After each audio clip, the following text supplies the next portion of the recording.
Hello guys, blue box season 2 के एक और पार्ट में आपका स्वागत है। लास्ट पार्ट में ताइकी और हारियो का मैच स्टार्ट हो चुका था और ताइकी ने पहला राउंड जीत लिया था, पर अब सेकंड राउंड कम्प्लीटली डिफरेंट चल रहा था। इस बार हारियो पूरे टाइम लीड में था। वो सोच रहा था जब वो पहली बार ताइकी से मिला था तो उसने कभी नहीं सोचा था कि आज वो इस तरह से उसके साथ मुकाबला करेगा। वो सही से शॉट भी नहीं मार पाता था, उसका फॉलो थ्रू भी बहुत कमजोर था। वो बिना स्ट्रेटजी के खेलता था, पर फिर भी उसमें जीतने की चाह थी। हर किसी को उसकी एम्बिशन नजर आती थी। फिर उसे पता चला था कि वो चिनात्सु को पसंद करता है। अनाड़ी होते हुए नेशनल जाना, इतना बड़ा सपना देखना अच्छी बात थी, पर चिनात्सु को पटाना बहुत मुश्किल था। उसका ऐसा मानना था क्योंकि उसके क्लासमेट ने भी चिनात्सु से बात करने की कोशिश की थी, पर चिनात्सु ने दूसरी बार उसकी तरफ देखा तक नहीं। और फिर हारियो ने एक बार चिनात्सु से पूछा कि कभी उसे कोई पसंद आया है। चिनात्सु ने बताया था उसे प्रो प्लेयर्स अच्छे लगते हैं। हारियो को लगा चिनात्सु का लैक ऑफ रोमांटिक इंटरेस्ट ताइकी के लिए अच्छा है। वो स्पोर्ट्स में मेहनत कर रहा है तो शायद वो चिनात्सु को पटा लेगा।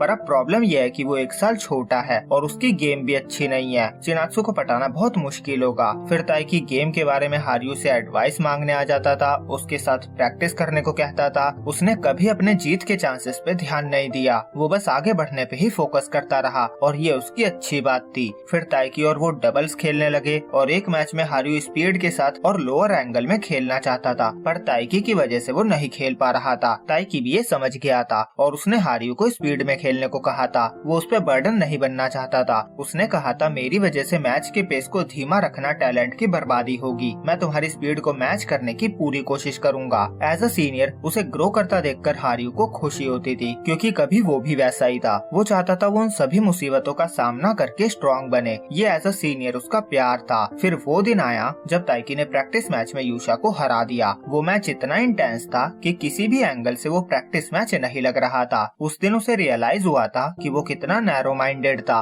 वो ताइकी के जीतने से खुश था, पर नेशनल के लिए बस 2 ही स्पॉट थे और इसीलिए यहाँ उसकी खुशी भारी पड़ गई थी। उसे भी जीतना था। उन्होंने साथ में प्रैक्टिस किया है। वो उसे अपना टीममेट समझता है। उनके बीच सीनियर और जूनियर का रिलेशनशिप है, पर कोर्ट में ये मैटर नहीं करता। यहाँ ताइकी उसका दुश्मन है। अब वो मैच के पेस को बढ़ाता जा रहा था। ताइकी भी खुश था कि वो होल्ड बैक नहीं कर रहा था। अब हारियो 6 पॉइंट की लीड बना चुका था और ये राउंड जीतने के लिए उसे बस एक ही पॉइंट चाहिए था। इस पॉइंट पे ताइकी के लिए यही अच्छा था कि वो लास्ट राउंड के लिए अपनी एनर्जी को बचा कर रखे, पर वो हार मानने वालों में से नहीं था। वो कोशिश करता रहता है और फिर उसका पैर स्लिप होता है और इस तरह वो ये राउंड हार जाता है। अब दोनों एक एक राउंड जीत चुके थे। जो भी अगला राउंड जीतेगा वो नेशनल जाएगा। कारिन कहती है सब कुछ कितना जल्दी बीत गया। क्यों कहता है बैडमिंटन को फास्टेस्ट गेम भी कहा जाता है। दूसरा बंदा कहता है प्रोफेशनल के शॉट की स्पीड तो 300 से भी ज्यादा की होती है, जो कि एक बुलेट ट्रेन से भी फास्ट है। वो बातें करते हैं कैसे हारियो के पास अलग अलग शॉट्स मारने की एबिलिटी है और वो अच्छे से उन्हें मिक्स कर सकता है। मतलब प्रिडिक्ट कर पाना बहुत ही मुश्किल है कि कब वो कौन सा शॉट मारने वाला है, और शॉट को प्रिडिक्ट करना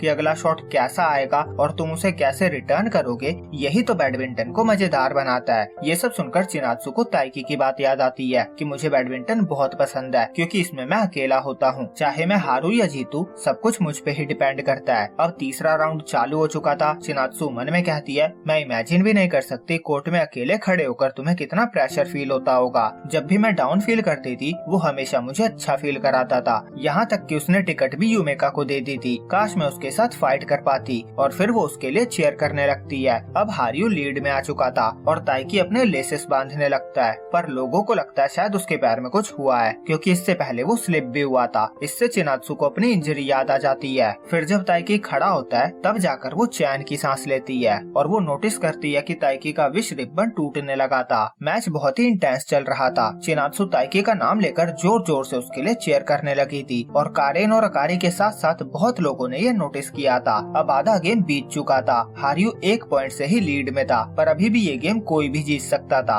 और हारियो के शॉट की स्पीड बढ़ती जा रही थी, मानो जैसे वो थक ही नहीं रहा था। वो हमेशा से ऊपर से बहुत तेज शॉट मारकर ही जीतना चाहता था, पर ताइकी उसके शॉट्स को स्मैश कर ले रहा था। शॉट्स को स्मैश करते हुए उसे प्रैक्टिस याद आती है जब हारियो लगातार ऐसे ही शॉट मारा करता था और फिर अचानक से वो ड्रॉप शॉट मारता था जो कि नेट के बहुत क्लोज होता था और ताइकी आउट हो जाता था। उसे हारियो की दी हुई वो एडवाइस याद आती है, इसीलिए इस मैच में वो ये सेम गलती रिपीट नहीं करता और उसके ड्रॉप शॉट से बच जाता है। ऐसे ही उसे हारियो के सिखाए हुए बहुत सारे शॉट्स और उसकी एडवाइस याद आती है और हारियो एक के बाद एक शॉट्स को ट्राई करे जा रहा था, पर ताइकी को उसके सारे लेसन्स याद थे। वो अच्छे से उसके सभी शॉट्स को संभाल लेता था। एक टाइम ऐसा भी आया था जब निशिदा, क्यो और ताइकी तीनों उसके मिक्स शॉट को संभालने के लिए साथ में खेलने लगे थे। और एक आज का दिन है जब ताइकी उसके सभी शॉट्स को अकेले ही हैंडल कर रहा था। उसने हारियो से बहुत कुछ सीखा है। इस साल उसमें बहुत कॉन्फिडेंस भी है। सब कुछ हारियो की वजह से ही हो रहा है। वो हारियो के सारे शॉट्स को ही स्मैश कर रहा था।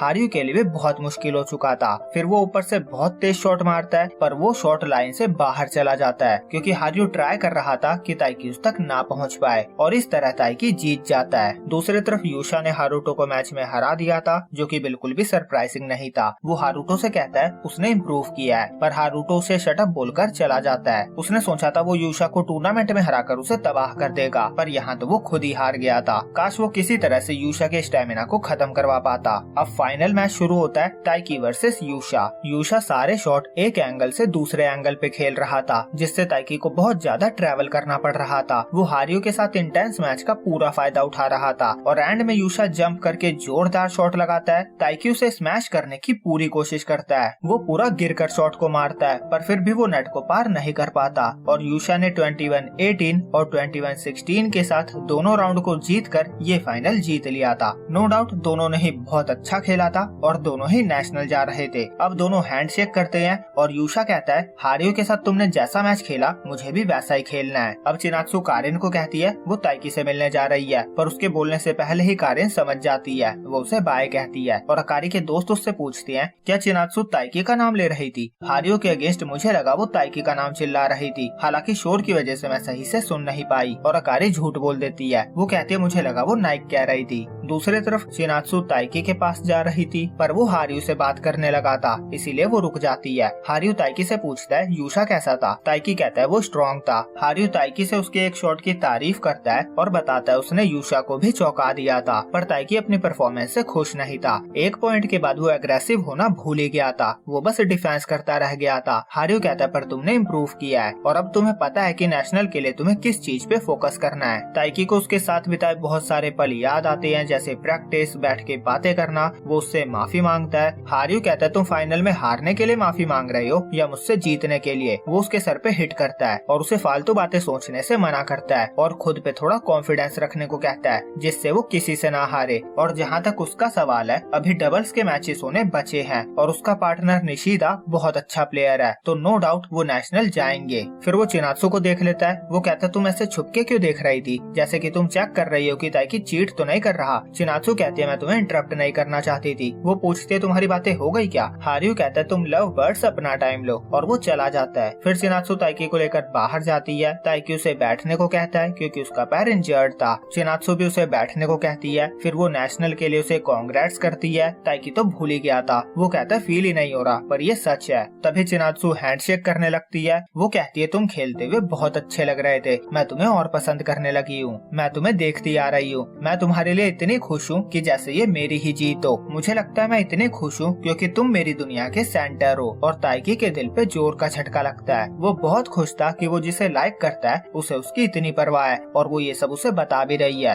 वो कहता है तुम मेरी बिगेस्ट इंस्पिरेशन हो और फिर दोनों हंसने लगते हैं। उसके बाद चिनात्सु पूछती है तुम्हारा विश रिबन टूटा तो नहीं है ना। ताइकी कहता है विश तो पूरी हो गई है। वो कुछ और भी कह रहा था, पर तभी चिनात्सु कहती है उसे बदल देते हैं। ताइकी कहता है ऐसा भी होता है। चिनात्सु कहती है आखिर मैंने ही तो इसे बनाया था। वो हाथ से एनर्जी पास करती हुई दूसरी विश मांगती है। ताइकी कहता है क्या विश मांगी। चिनात्सु नहीं बताती। ताइकी कहता है पर ये मेरा पैर है और चिनात्सु वापस कारेन के पास चली जाती है। बाय द वे उसने मांगा था कि ताइकी जो भी चाहे उसे वो मिल जाए। वो रास्ते में आने वाली सारे डिफिकल्टी को फेस करे, हेल्दी रहे और उसे कोई रिग्रेट ना हो। अब अगले दिन डबल्स के क्वालिफायर्स भी हो गए थे और निशिदा और हारियो वहाँ जीत गए थे, मतलब कि वो दोनों नेशनल जा रहे थे। हारियो ताइकी से कहता है मैंने तो कहा ही था। और वो सब बिना फोकस तोड़े समर वेकेशन में भी अपनी रनिंग को करते रहेंगे। अयामे कहती है मैं उन दोनों के लिए बहुत खुश हूँ। क्यों कहता तुम तो कल से ही ऐसी हो। अयामे कहती है तो मैं क्या करूँ, उनके जाने के बाद मैं उन्हें मिस करूंगी। निशिदा तो पार्टी की जान है और हारियो बहुत हेल्पफुल है, पर उसे यूशा के लिए भी बुरा फील हो रहा था क्योंकि डबल में हारियो और निशिदा ने जिन्हें हराया था वो यूशा और उसकी स्कूल वाला ही था और समर ब्रेक आने ही वाले थे, इसीलिए हिना बहुत एक्साइटेड थी। नीना कहती है पर उससे पहले टेस्ट भी तो है। ये सुनकर हिना का मूड ऑफ हो जाता है। नीना कहती है पर वेकेशन के बाद तुम नेशनल जाओगी, ये बहुत मजेदार होगा। हिना इमेजिन करने लगती है वो छुट्टियों में प्रैक्टिस करेगी, बीच पे जाएगी और फायरवर्क फेस्टिवल भी आएगा और फायरवर्क फेस्टिवल से उसे लास्ट ईयर वाले फायरवर्क फेस्टिवल की यादें आ जाती है और वो वहाँ से जाने लगती है। नीना पूछती है तुम ठीक तो हो। हिना कहती है मुझे बिलीव नहीं हो रहा, मैं इतनी शांत हो गई हूँ। वो कहती है मैं पिछले साल वाली लड़की नहीं रही और तभी अयामे सीटी बजाती हुई आती है। वो कहती है क्या तुमने अभी फायरवर्क फेस्टिवल कहा, हम वहाँ एक साथ जाएंगे और मेमोरीज बनाएंगे। तभी क्यों पीछे से कहता है उससे पहले हमारे टेस्ट है और अयामे और हिना दोनों को गुस्सा आ जाता है और अकारे की दोस्त अभी भी चिनात्सु और ताइकी के बारे में ही सोच रही थी। उसे लग रहा था चिनात्सु को बैक पे कैरी करके ले जाने वाला भी शायद ताइकी ही होगा। और फिर सब अपने प्रैक्टिस को कंटिन्यू करते हैं और यहीं पे आज का पार्ट एंड होता है। तो बहुत जल्दी मिलेंगे इसके अगले पार्ट के साथ, जब तक के लिए बाय बाय।